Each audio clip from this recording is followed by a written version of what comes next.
तो भगवान की कृपा से गुरु को इतना महत्व क्यों दिया गया, ध्यान से आप सुनिए। हमने फलौदी में थोड़ी चर्चा इस विषय पे की थी पिछले महीने। 3 ही तत्व है, ब्रह्म, जीव और माया। जब ब्रह्म, जीव, माया ही है तो ये गुरु जी कहां से चौथा तत्व आ गए कि इतनी महिमा गाई जा रही है गुरु की। गुरु की सेवा करो, गुरु की शरण में जाओ।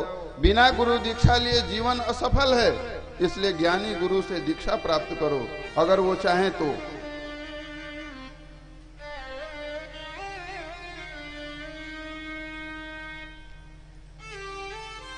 आखिर गुरु तत्व है क्या? श्वेताश्वतरोपनिषद के पहले अध्याय का 12वां मंत्र,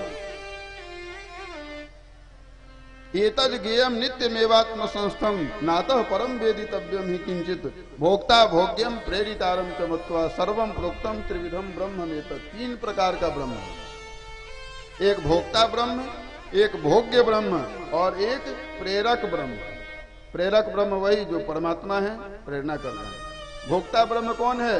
कठोपनिषद में आइए, कठोपनिषद के पहले अध्याय के 3री बल्ली का 3रा 4था मंत्र, आत्मानं रथिनं विद्धि शरीरम रथमेव तु बुद्धिम तु सारथिम विद्धि।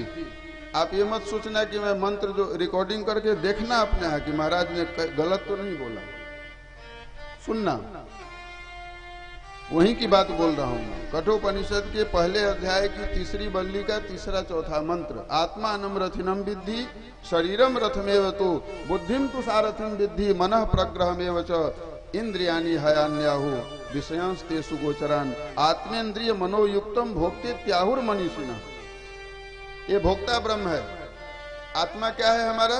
रथ, रथी है। आत्मानं रथिनं, रथ जब चलता है तो कोई चलाने वाला पीछे कोई बैठता है ना, एक चलाने वाला होता है, एक बैठने वाला होता है। तो आत्मा बैठने वाला है। और शरीरम रथमेव तु, शरीर क्या है? रथ है। बुद्धि क्या है? सारथी है। मन प्रग्रह में च, प्रग्रह मतलब रस्सी, मन जो है रस्सी है, लगाम है उसका। और लगाम के आगे क्या होता है? घोड़े होते हैं, घोड़े के मुंह नाक में लगाम बना होता है। मन लगाम है और इंद्रियां, इंद्रियानी हयान्याहु, ये जो इंद्रियां हैं घोड़े हैं, इसलिए बड़े घोड़े चंचल होते हैं, मन के निग्रह से ही वो स्थिर रहते हैं। चंचल घोड़े को रोकने के लिए लगाम लगाया, मन ने खींचा, घोड़े रुक गए। मन को केंद्रित किया बुद्धि ने, और बुद्धि को फिर सारथी ने, रथी ने। एक क्रम है। तो भोक्ता ब्रह्म जीव है, भोग्य ब्रह्म जो है माया है, और प्रेरक ब्रह्म ईश्वर है। तो 3 ही तो तत्व है। तो चौथा तत्व कहां से आया? तो इस प्रश्न का उत्तर महापुरुषों ने ये दिया कि देखिए, जीव को ईश्वर से मिलने के लिए 2 प्रकार के जीव हैं, बद्ध जीव, मुक्त जीव। तो जो मुक्त जीव है वो सुख परमहंस आदि हैं, जो उनके जीवन में वो नित्य भगवान से जुड़े हुए हैं। लेकिन जो बद्ध जीव आपके हमारे जैसे हैं, उन्हें तो कहीं ना कहीं से गाइडलाइन चाहिए ना, कोई तो बताने वाला होना चाहिए। तो वो जो काम करता है गाइडलाइन का, जो निर्देश करने का, वो गुरुदेव हैं, वो गुरु के द्वारा प्राप्त होता है। इसलिए उपनिषदों में जो वेद की विविध शाखाओं का प्रचार करने वाले उपनिषद हैं, उन उपनिषदों में गुरु तत्व की बड़ी महिमा आई है। अद्वैतार्कोपनिषद, गु शब्दस्तु अंधकारः स्यात्, रु शब्दस्तु निरोधकः, अंधकार निरोधित्वात् गुरुरित्य विधीयते, ये बात कही गई। गु मतलब अंधकार, रु माने उसका निरोधक, अंधकार से प्रकाश की ओर ले जाने वाला गुरु है। योग शिखोपनिषद 5वें अध्याय का 56वां, 57वां और 58वां मंत्र, गुरुर् ब्रह्मा गुरुर् विष्णु गुरुर्देवः सदाशिवः न गुरोरधिकः किंचित कश्चित् त्रिषु लोकेषु विद्यते दिव्य ज्ञानोपदेष्टारं देशिकं परमेश्वरं पूजयेत परया भक्त्या तस्य ज्ञान फलम लभेत यथा गुरुस्तथैवेशः। जैसा गुरु उसी प्रकार भगवान, भगवान और गुरु में भेद नहीं, एक हैं। इसलिए कभी भी भेद दृष्टि मत रखिए। यथा गुरुस तथई वेशः, यथई वेशो तथा गुरु, जैसे यथई वेशस तथा गुरु, जैसे ईश्वर वैसे गुरु। इसलिए पूजनीयो महाभक्त्या न भेदो विद्यते नयो हो, दोनों में कोई भेद नहीं। बराहोपनिषद के दूसरे अध्याय का 76वां मंत्र, यहां भगवान ने, यहां उपनिषद कहते हैं दुर्लभो विषय त्यागस दुर्लभम तत्वदर्शनम दुर्लभा सहजावस्था सद्गुरो करुणामृता।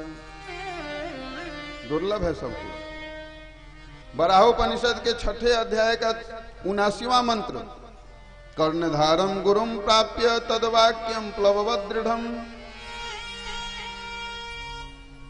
अभ्यास वासना शक्त्या तरंति भवसागरम। गुरु का वचन क्या है? कर्णधारम गुरुर्वाक्यम, तद्वाक्यम कर्णधारम गुरुर्वाक्यम। नाव पे नाविक होता है और नाव होती है। बिना नाविक के नाव हो तो भी आप पार नहीं कर सकते हैं, और केवल नाविक हो नाव नहीं हो तो भी पार नहीं होंगे। तो पार होने के लिए कर्णधारम गुरुम प्राप्य, गुरु रूप कर्णधार है, और तद्वाक्यम प्लववद दृढ़म, उनके वचन जो है नाव की तरह है। गुरु जी ने कहा जैसे नाव में बैठे हों कई लोग, धारा में आप जाते हैं, नाविक ने कहा कि सावधान गहराई अधिक है, इधर उधर मत करना नहीं तो नाव डूब जाएगी। अब जिसने बात मान ली वो तो नहीं डूबेगा, लेकिन जो लोग सोचते हैं कि चलो तो ये तो ऐसे ही बकर बकर कर रहे हैं, थोड़ा सा छलांग लगा के देखें गहराई कितनी है, तो जो लोग थाह लगाने गए वो अंदर चले गए। सांख्यायनीयोपनिषद के पहले अध्याय का 37वां मंत्र, यस्य देवे परा भक्ति यथा देवे तथा गुरौ, यस्य देवे परा भक्ति यथा देवे तथा गुरौ स ब्रह्मविद परम प्रेयादिति वेदानुशासनम। ये सब वेद वचन है, श्रुतियां कहती हैं। श्रीमद् भागवत के 7वें स्कंद के 15वें अध्याय का 25वां 26वां और 27वां मंत्र, रजस तमश्च सत्वेन सत्वम चोपशमेन च, कई जगह ये चर्चा आती है गुरु तत्व की। क्यों? क्योंकि गुरु में और भगवान में भेद नहीं है, दोनों एक है। तो आइए